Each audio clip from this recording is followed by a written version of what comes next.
Thank you very much for staying with us here on Joy News. And as usual, you can join us on all our social media platforms, particularly on Facebook. That's Joy News on TV. We can quickly start with this particular story from Kumasi. That's the Ashanti Regional Capital, where students of the Kumasi Polytechnic are threatening to boycott lectures as 3 days of power outage cripples academic activities on campus. Now, the students wore black outfits on Monday in protest of what they say is a disconnection of the school's power supply due to indebtedness, a situation school authorities have refuted. Let's get the very latest on this from correspondent Erastus Asaridonko, who joins me now on phone with more on this particular story. And again, it has to do with the situation at the Kumasi Polytechnic, where some students are threatening to boycott lectures over some power outage situation there. And we can now get some more from Erastus Asaridonko, who joins us now over the telephone. Erastus, if you can hear me,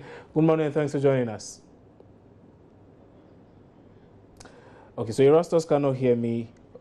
Erastus cannot hear me, but let me quickly speak to the rector of the Kumasi Polytechnic, Mr. Professor Ansora Nyama, who joins us also on the phone line. Said, Prof, good morning, thanks for joining us, sir. Yeah, good morning. So, can you please tell us what really the problem is with this power situation in the Kumasi Polytechnic? Okay, thank you very much. No, the only problem is that there is a problem with the line somewhere near us, and it has affected the Polytechnic and even the surrounding hotels and other few places. So it is not disconnection. It is just a problem. Let me see, technical or mechanical or whatever problem. So, from what you say, it means it's not a problem with the school owing electricity company of Ghana. So at this point, you're saying the school does not owe the ECG in any way?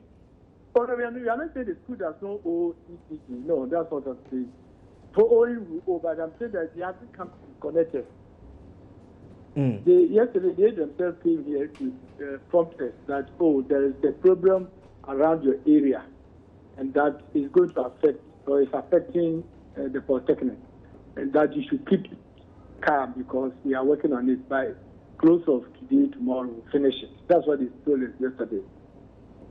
I see. So by close of today, that's what you're saying, the situation should have been rectified? No, yesterday they said by close of yesterday or today or the following day, that's today.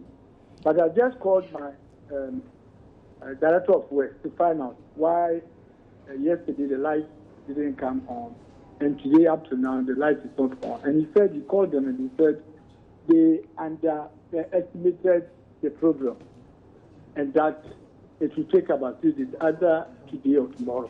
But they are working hard to finish it today. But if they don't, then tomorrow. One would say for an institution like a Polytechnic, why would they have to take so long for a power outage like this to be fixed? I mean, the students say it's been more than 3 days or 4 days, and they still do not have light. Yes, and that is ECG's problem. That one is difficult for me to comment on that. I see. All right. Many thanks for your time. Professor Nicholas Nsua Nyama is rector of the Kumasi Polytechnic. He joined us on the line there. We can now speak to correspondent Erastus Asaridonko, who actually visited the facility and spoke to some of the students. His line has dropped, I'm told. So we can get him subsequently in other bulletins. But away from that, residents of Kumasi, a farming community near Somanya in the eastern region, have called on the district chief executive to immediately commission a newly constructed school building for their use. 4 years since its construction, the facility is yet to be commissioned for use.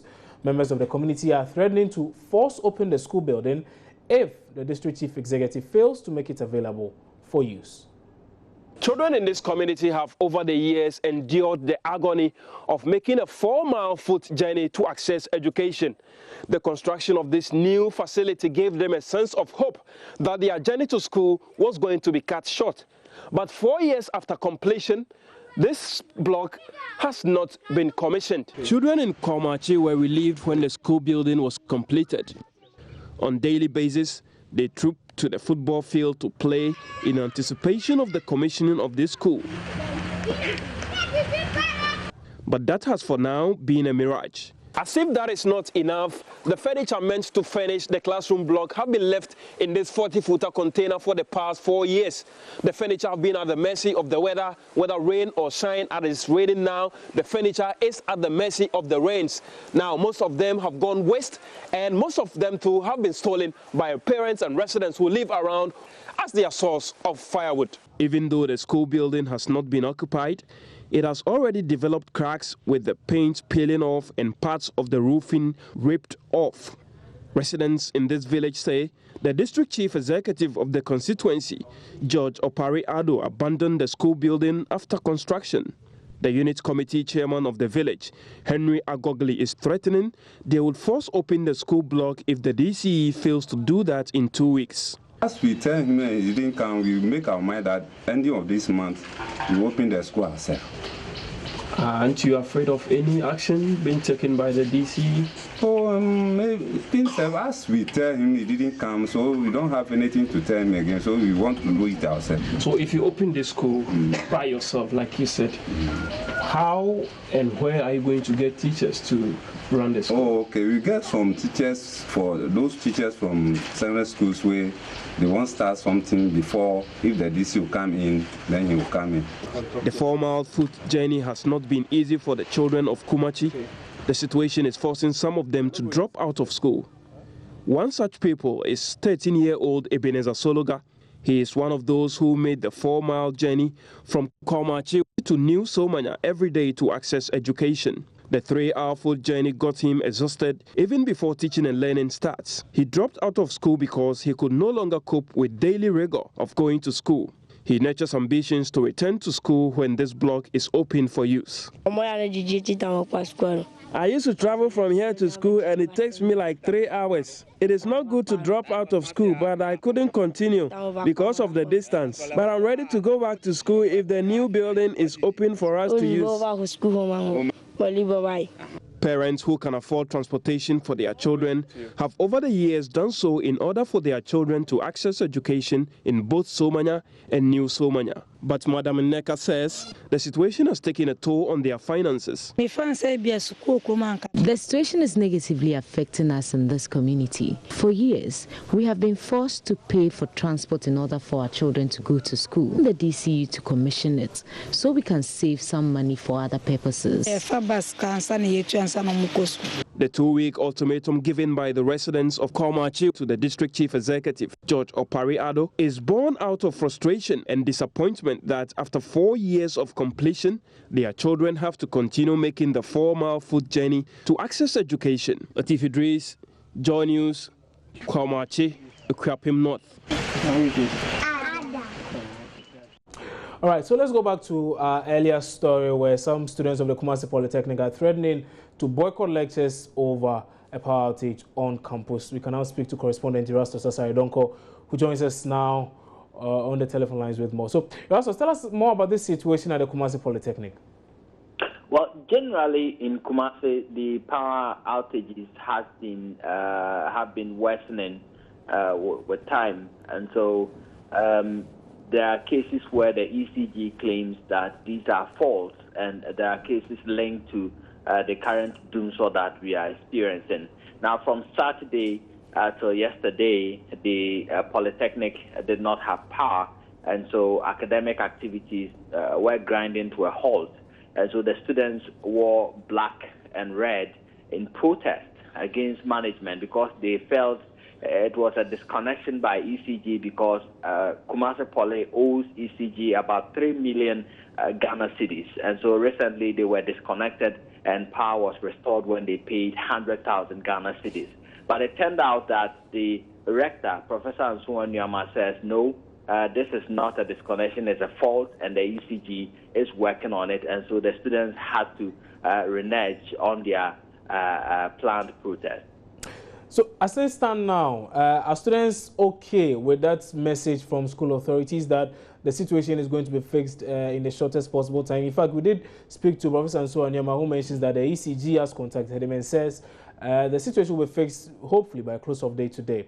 Are students okay with such an assurance? Well, they are okay in the interim, and they are still looking out. They are impressing upon management to get them power, as they say. They are also not happy with some, build-up to how they are going to pay the outstanding debt in the coming future. And I do understand that they are going to bill the students. It's possible they will bill the students with that. And the students say that will not be possible. So aside the power that they do not have, they are also concerned about future billing with electricity tariffs. Erastus, thank you very much for that update. And we'll come back to you for some more subsequently. Erastus Asaridonko is Ashanti regional correspondent. He joined us over the telephone lines with some updates from the Kumasi Polytechnic, where students earlier threatened to boycott lectures over power outages on campus. Okay, so we can move on and do some other stories, and let's now come to Accra, specifically Parliament, where Parliament is expected to reconvene today after a 12-week break. Now, the highlight today, however, is that members of Parliament are expected to occupy their new offices in the newly refurbished Job 600 building. Let's get more from parliamentary correspondent Elton John Bobe, who's joining me now with more. Elton, good morning. Tell us more about what to expect as Parliament reconvenes today. I think this particular session is dedicated to the presentation of the 20% budget represented by the finance minister. So the House, my information is that will be taken in the second week of November. And then as custom with Parliament, they will go into the discussions on the estimate. And then the expectation is that they will pass the appropriation bill so that government can have the legal right to spend money from January 1st, 2015. So that is going to be the main issue here. But on the agenda, there are several bills and instruments before Parliament that they will consider. One of them, though, is the right to information bill. So whether that will be taken, looking at the number of amendments awaiting consideration is a matter of time that we need to look into that particular issue. So the budget presentation is the main agenda before Parliament within this particular session, and that will be taken in November.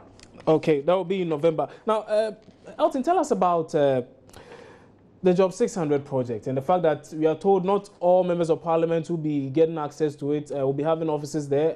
How true is that exactly? And what's the criteria for getting or not getting an office there?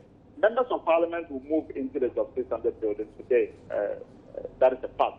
The fact also is that not all members of Parliament will have access or will have offices in the Job 600 building. Now, those who will not have access to the Job 600 building are ministers of state, because the assumption is that they already have offices in their various ministries. So for that reason, because the number of MPs, 275, are more than the office accommodations available at the Job 600 building, leadership met and they decided that ministers will not have access or will not have offices in the Job 600 building. Now, what they've been compensated, and the reason is that they're going to have a common room within the main block of Parliament, where ministers who come to Parliament can have access to those common rooms so that they can, celebrate on issues that they occupy their mind.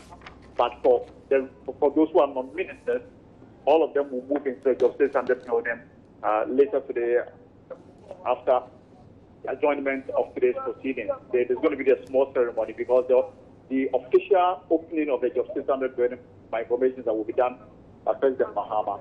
But because members have been agitating as to when they will move into the building, that is going to be done today. And apart from the offices, the building can also boost off a library, a gym, a church, a box, and several other amenities that is going to help members of Parliament,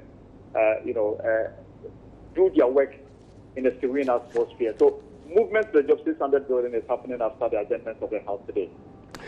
Elton John Bobe, many thanks for your time, and that was parliamentary correspondent Elton John Bobe reporting live from Parliament there. And again, at midday, we'll bring you some live updates from Parliament as well. You're still watching News Desk here on Joy News Multi TV. We'll return shortly with some more stories. Don't go away.